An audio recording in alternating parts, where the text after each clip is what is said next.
How you doing, Consulted by G Dot family? It's your boy G Dot back at it with another inspirational, motivational, and financially freeing video. Let's get straight into it. We're getting some more business tips, and I like looking at these business tips and videos like this because it lets me get some advice from someone that's in the same industry, because it's hard for us entrepreneurs and anyone trying to get into the field to get real genuine advice. So I'm here to decipher it. I don't know. I was gonna say decipher it and see what's real and what's not. Want to hear something insane? At 24, I was broke. By 27, I became a millionaire. And at 45, I make over $100 million a year. No trust fund, no handouts. I just had to learn a few brutal truths that nobody teaches. And to be honest, they gave me an unfair advantage in business. So I'm going to be sharing these brutal truths to you. Let's see. One by one. Now let's start with the one that changed everything for me. I'm ready. Number one, sell before you build. The idea of finding a customer, selling the thing before you ever build it, is the unfair advantage. When I launched my company Flowtown, we literally made a fake wireframe of like the whole product. I wanted to see if people would actually buy before I built anything. So we just faked it. We called it Wizard of Ozing. We didn't build any software because that is the hardest part, is validating if your business idea is wanted by anybody. So the first step to gaining an unfair advantage is getting money before you waste time building something nobody wants. But how do you get people to give you their money? Number two, make an irresistible offer. To get anybody to part with their money, you need to make an offer they can't say no to. So how do you create an offer that's impossible to resist? There's a couple boxes your offer needs to tick.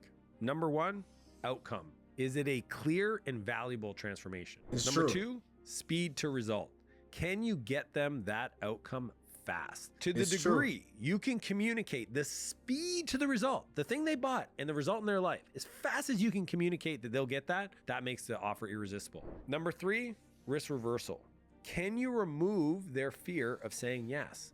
Ask yourself, what is it about what I'm selling that would get them concerned about buying? Is it that you look too young, you don't have other customers? What if it doesn't work for them? Make the risk reversal. What's the guarantee? What's the structure? How do you make the offer so brain dead simple that they would feel dumb for saying no?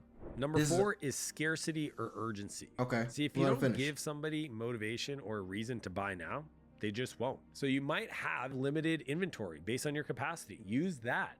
You might have some kind of deal you're offering this quarter. Use that. Figure out what can you say to create scarcity or urgency in the offer today. Number five is the unique mechanism. This is probably the most important thing in the whole offer. What is your unique mechanism that's going to get the person the result they hadn't heard from anybody before? If you're helping somebody lose weight and your offer is eat less calories, that's like, duh, I've heard that before. But if you talk about the macros and the type of macros for your body and your lifestyle, then that sounds like a unique mechanism that they're like, hey, I've never heard that before. What are my macros? So let's break it down. This is 100% true. And I also just want to touch in to say, learning how to sell things to people is definitely a form of art that no one talks about. You got to know how to talk to people. You got to know how to leverage yourself. You also have to know how to leverage your product or leverage your service. And you got to know the facts about everything that you're talking about. There can't be one question they ask you about this that you don't know. Like if I'm saying I'm doing social media marketing and someone asks me, can you schedule posts for Instagram? And I'm like, I got to check it out. That makes me look like I'm BSing. So you got to be on top of your game no matter what you're doing. But when you're selling to people, especially like everything about getting door-to-door sales or being a real entrepreneur and having to start up everything from the ground and having to create ads and having to get people to buy your products, yeah, it gets very it gets tough. But once you learn your way through, it gets easier. So you can see how we checked all those boxes. Book 15 qualified buyer appointments. That's your clear and valuable outcome. In 30 days, that's your speed to results. Or get your money back. That's the risk reversal. Offer ends in 3 days. That's how we create urgency. Using our AI appointment setter system. That's the unique mechanism. And now that we've made sure we checked off all the boxes, that's how we make an irresistible offer. And if you want the offer template that's made me over 50 million in sales, click the first link in the description. Even how you move this in was smooth. But now that you've collected all this money, quick, simple, what do you fast. do with the money to give you an unfair advantage? Number three, spend the money to save time. Don't spend the time to save money. The top 1% entrepreneurs in the world spend their money to save time to go invest that time to get more leverage. Most people that struggle in business spend a lot of time to save pennies, to save dollars, when what they really need to do is do the thing that only they can do that's going to make them the most money. Then use that money to buy back your time, to go do more of that. The key idea is understand how valuable time is. I remember hearing this metaphor once where somebody convinced me that I was trading gold bars for pennies because I didn't understand what my time was worth. So I want you to think to This yourself, is true. where are you making that trade? This is 100% true. I always say that in these videos, and I don't want to make it sound like I'm just piggybacking off what they're saying, but this is facts though. You can make money back. You can't make time back. Time and land is the only things people cannot recreate. Someone destroys some land or someone buys this land, there's never going to be a land like this piece of land right here. If someone wastes your time, you're not getting that time back. So you got to take extra, what's the word I'm looking for? You have to be very cautious with your time, because if you're not, you're going to end up losing a lot of it doing things to save, like you said, pennies on a dollar. And that's cool, but the same money that you're worried about is the time you could have put into that making more money.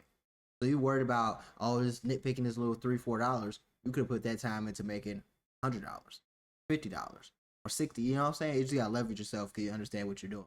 But the thing is, people do use money to save time a lot of times, but they don't use that time to make money. When you're using money to save time, you got to use that time to make more money.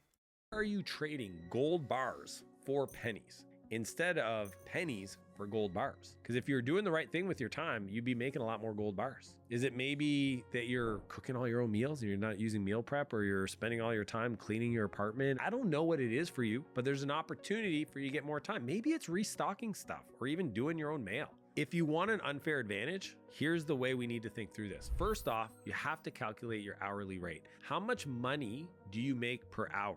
If you make $100,000 a year, then you're making $50 an hour. Once you know that, you have to outsource anything that you could pay anybody else a quarter of that amount. So if it's $50 an hour, $12.50 to save an hour is a great trade. And then finally, you're gonna take that trade, reinvest the newfound time into things that create higher leverage outputs for you. 100% things that true. only you can do. So here's my challenge for you. Tonight, I want you to sit down and list 3 of these tasks that you'll start paying someone else next week to start doing for you. Every chore you delete buys you revenue making time. But having all that time to make money only feels like an unfair advantage if you sell to the right customer. Number 4, solve problems for rich people. I can't tell you how painful it is to try to sell something to somebody who doesn't value it. It's funny, if I'm selling something for $15, I will get 100 questions. If I sell something for $150,000, I get no question. When you solve rich people problems, they're just ready to buy. I failed my first 2 companies because I was selling to small businesses. Then my 3rd company, I decided to sell to Fortune 2000 companies, and I made millions of dollars. Why? Those big companies had an unlimited budget to solve their biggest problems.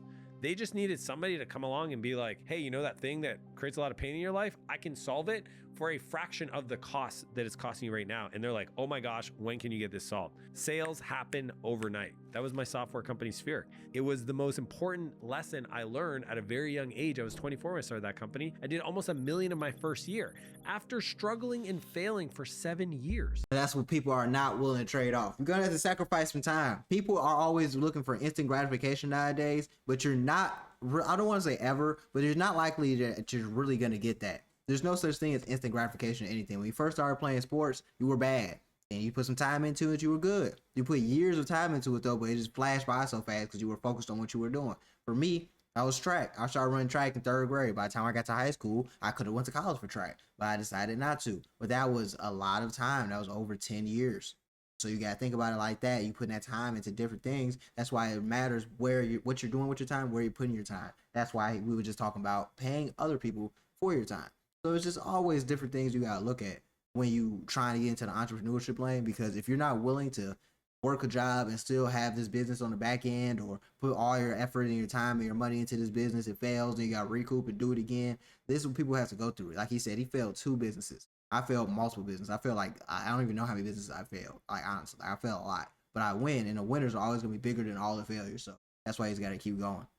Because I didn't understand this concept. I just found a customer that had more money. So let's break it down into very actionable steps. Before you do anything else, let's find a buyer who spends without thinking twice. Like, I want you to imagine the person that if they heard what you had would just be like, oh, of course, I'm buying that. Like, I need it.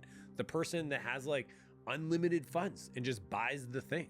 Then package the results, not your hours. See, the challenge with most businesses is they sell the time. I want you to sell the results. I want you to sell the transformation. Sell the value they're going to get, not how much time you spend doing it. Exactly. And finally, no one cares price about that. it in a way that the buyer feels like it stings a little. But trust me, they'll respect you more. You have to let people understand they're buying your process for delivering what you do, not your presence. And the coolest part, rich clients pay fast. They churn slow. They'll stick with you for a long time. And if you knock it out of the park, they will brag about you to everyone. This is 100% true. I'm not going to lie to you. The people that send me the money the fastest when I do mentorships, marketing, counseling, whatever it might be. These people are the people that have money. People that don't got the money, they're like asking a million different questions. They're like, what's up, man? Am I really trying to do this? I'm not really sure. The people that got the money already, they're not tripping about that. They're just like, here, take the money. Yeah, do it. If you do it, cool. If you don't do it, whatever. But like, people that really have money are definitely not scared to spend that money. And this has been a great video that opened my eyes to a lot. And I definitely appreciate all the game he's given me and all the game he's given us. But we're going to have to tune in to another video next time because it's over now. And I do appreciate you for tuning in. We're going to have some more gems coming soon.